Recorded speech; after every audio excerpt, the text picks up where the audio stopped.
Shit, ang laki. Hello guys, I'm driving today sa grocery. My third time driving here, right? So yan guys, marami kasing mga rules and regulation here na kailangan nating i-follow para hindi ako ma-ticket. It's like the Philippines except you have to actually follow the rules. Yeah, pero allowed ako mag-drive dito ng 1 year. I don't know if it's 1 year kapag nag-vacation ka or 90 days while on your vacation. 90 days fiancé. Ay, puta. Am I gonna turn here now? You're gonna go to Safeway. Okay, So wait. you can go. I'll just park there where there's no people. Okay. Yeah! I survived. Nasa grocery na kami. Accomplished. So, ito yung grocery na malapit sa amin, Safeway. Kumuha kami ng bun and stuff for burger. How did those donuts get in there? Dito lang yung itsura ng grocery here. Very simple. Kuha din kami ng fries na ipa-partner sa burger. Meron kaming nakitang buy one take one na pork. Titingin ako dito ng vegetable for sinigang.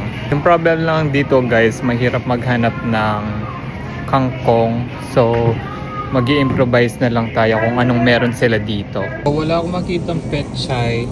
Bok choy na lang yung ilalagay ko. And yung eggplant nila dito medyo malaki. So, tignan nyo yung mga kamatis guys. Para na siyang mansanas sa sobrang laki. Walang sitaw dito. Lalagyan ko na lang siya ng beans na ganito. Wala akong nahanap na gabi.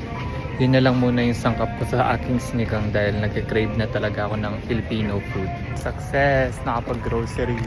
Na ako yung nagde-drive. So, $70 lahat to. We got 3 bags and a lot of meat. We got crab too. So, ang daming naka-sale na meat.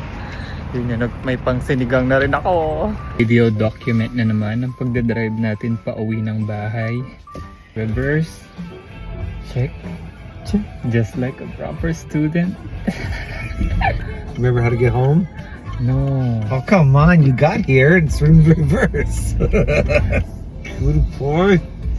Luluto siya ng burger habang ako magre-relax muna sa sala. See you later.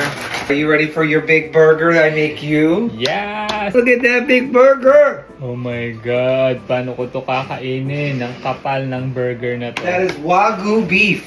Shit! Ang laki!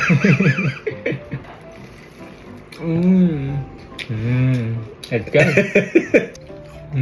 Try natin tong fries. Okay, dito ko natatapusin ang vlog na to. Kain muna kami. Bye-bye! Bye-bye!